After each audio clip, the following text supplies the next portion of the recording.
Charlotte Mason adalah wanita hebat yang hidup seorang pemikir di pendidikan Inggris. Ia hidup selama 81 tahun dari 1842 sampai 1923 ia hidup.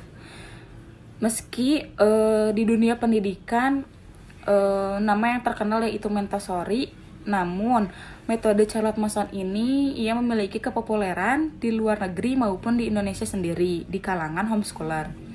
Metode ini, metode Charlotte Mason memfokuskan pada meluhurkan watak anak yang dimana semua aspek pendidikan, salah satunya pelajaran akademis dipandang sebagai sarana terapi untuk menumbuhkan watak anak.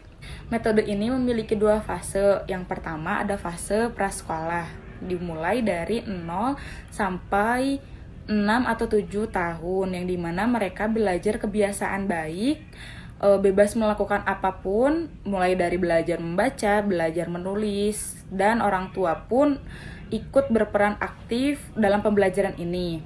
Yang kedua ada fase belajar terstruktur.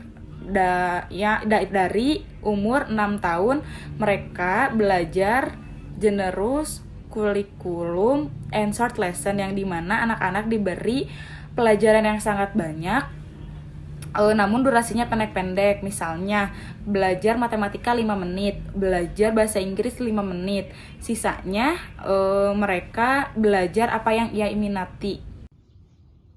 Ada 3 aspek yang dipakai oleh metode Charlotte Mason. Yang pertama atmosfer, yang kedua disiplin, yang ketiga ide-ide hidup. Yang pertama atmosfer artinya anak belajar kehidupan dari berbagai hal yang ia temui selama di rumah. Kemudian dia mengamati hal-hal yang ada di lingkungannya, baik di lingkungan desa maupun di kota. Kemudian ia bermain bersama teman-temannya dan ia mengikuti kegiatan rutinitas sehari-hari.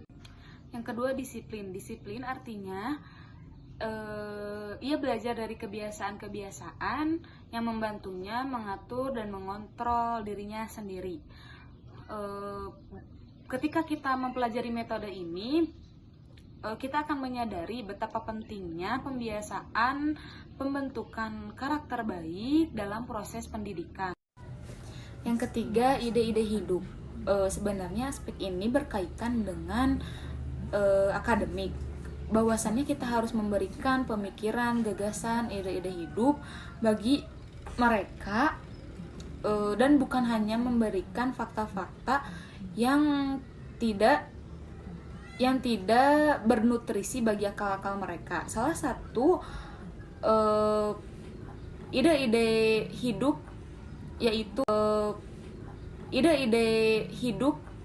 yaitu buku. Kenapa buku? Karena buku merupakan salah satu media yang sangat berguna bagi proses pendidikan. Nah, dari 3 aspek tersebut kita bisa menciptakan kehidupan pendidikan yang lebih baik agar mereka bisa mendapatkan hasil. Assalamualaikum warahmatullahi wabarakatuh.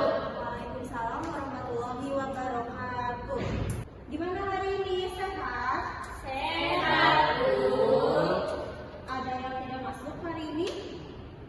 Coba lihat temannya. Ibu absen dulu ya. Naura Kamila. Hadir, Bu. Salsabila Azahra. Hadir, Bu. Anissa Latifah. Hadir, Bu. Salsabila Fauzia. Ifari. Hadir, Bu. Oke. Hari ini sebelumnya Ibu pengen tanya dulu deh. Kemarin kan juga kalian bertemu dengan Ibu, dengan teman-teman semua. Nah, biasanya kalau misalnya nih kalian habis capek, lelah seharian berkegiatan, beraktivitas di luar, lalu kalian pulang kemana ya? Ke rumah. Ada yang tidak ke rumah? Ada yang main dulu? Coba sebutin dulu deh kemarin kalian beraktivitas seharian ngapain aja. Siapa yang mau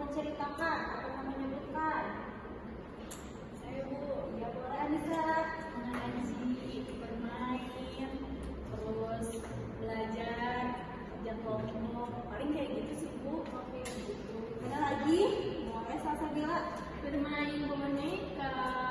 Ya tadi ya udah ada yang menyebutkan katanya kemarin habis bermain, kemudian ngaji, belajar. Nah biasanya kan itu kita beraktivitas di luar atau mungkin kita bermain bersama teman-teman di rumah teman kita yang lainnya. Nah saat kita capek nih berkegiatan seharian, biasanya kita pulang kemana ya? Ke rumah. Kita kalau pulang tadi ke rumah. Nah, rumah itu bisa dikatakan sebagai tempat beristirahat. Nah, kira-kira kalian tahu nggak siapa yang bikin rumah kalian? Tukang bangunan, Bu. Tukang bangunan. Terus kalau misalnya nih tukang bangunan itu biasanya melakukannya apa aja? Ngaduk semen. Oke, ngaduk semen. Ada lagi nggak? Selain ngaduk semen, ngapain lagi coba? Yang suka kalian lihat deh. Mancul apa? Semen. Mancul semen. Ya. Terus apa lagi?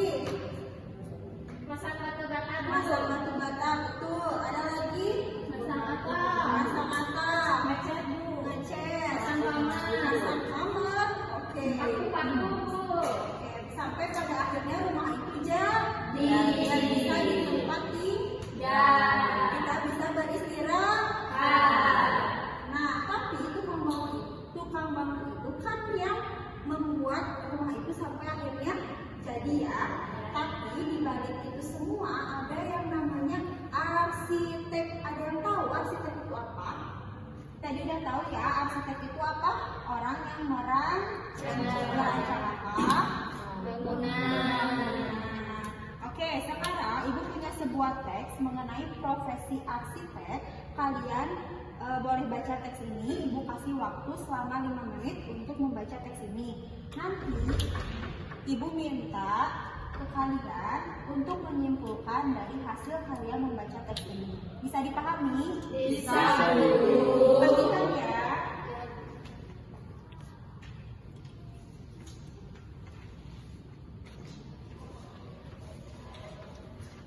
Sudah selesai membacanya? Sudah, Ibu. Sekarang Ibu minta ya salah satu orang untuk menyimpulkan dari hasil kalian membaca. Ibu minta Naura. Naura ke depan. Jadi arsitek itu Bu, seseorang yang bisa membuat bangunan atau merancang sebuah bangunan. Contohnya kayak merancang sebuah rumah, sebuah hotel maupun gedung. Oke, kita beri tepuk tangan.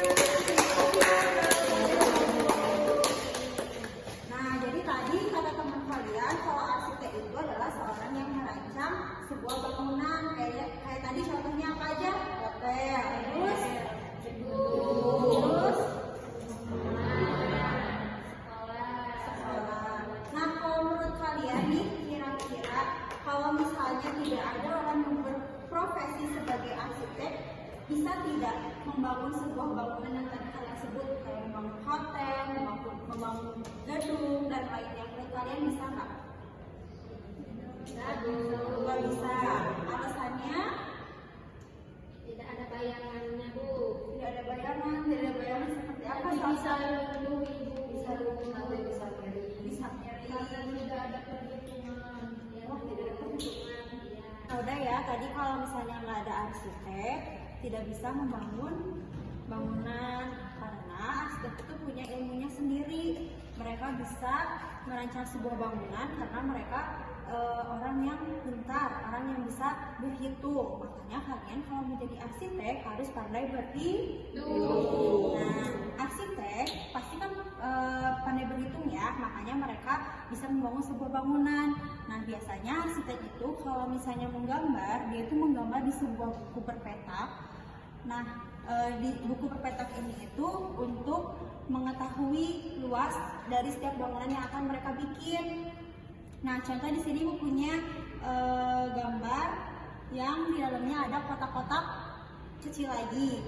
Nah, kalau misalnya nih kalian lihat bangunan yang ininya aja, kalian tahu nggak ini bangunan apa? Persegi panjang. Nah, tadi kan ini nama bangunnya bangun apa?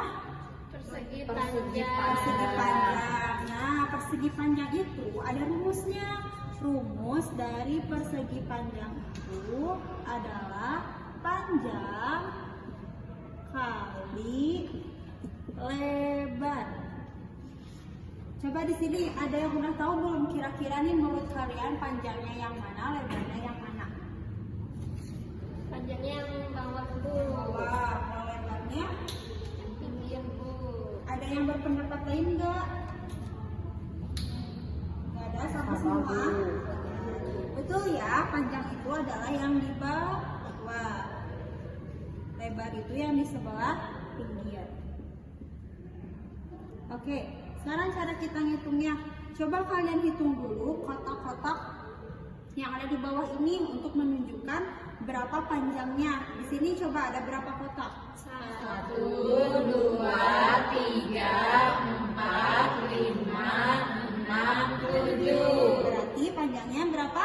7. Sekarang lebarnya dari atas ke bawah. Yuk hitung. 1, 2, 3, 4. Berarti lebarnya ada 4. Nah, tadi rumusnya adalah panjang kali lebar. Nah, tadi kan kita belajar mengenai profesi ya, itu arsitek itu adalah salah satu profesi atau sebuah pekerjaan. Nah, sekarang Ibu minta kalian bikin sebuah puisi mengenai profesi. Profesinya boleh apa aja. Nanti kalian bikin ke dalam sebuah puisi, nanti kalian bacakan ya. Ibu kasih waktu 5 menit ya, bisa? Bisa, Bu. Silakan.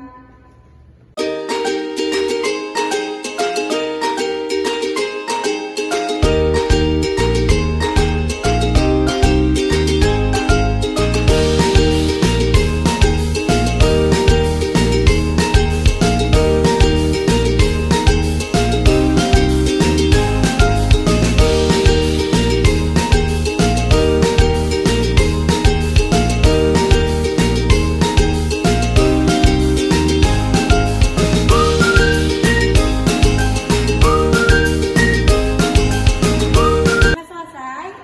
Sudah, Bu. Oke, siapa coba yang berani buat membacakan puisinya ke depan? Aku, Bu. Oke, boleh Salsa. Depan, Bu. Iya, ke depan.